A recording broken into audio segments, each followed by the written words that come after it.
uwak. Noong unang panahon, may isang uwak sa isang gubat.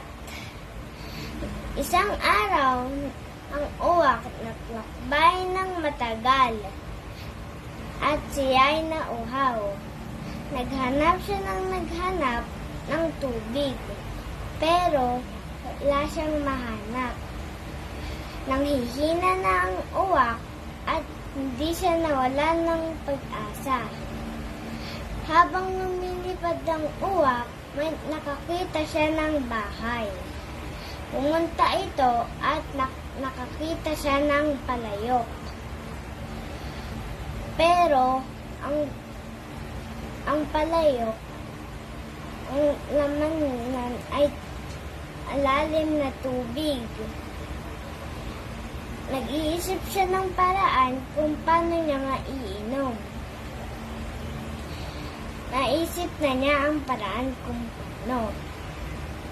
Lalagyan niya ng maraming bato para makainom siya.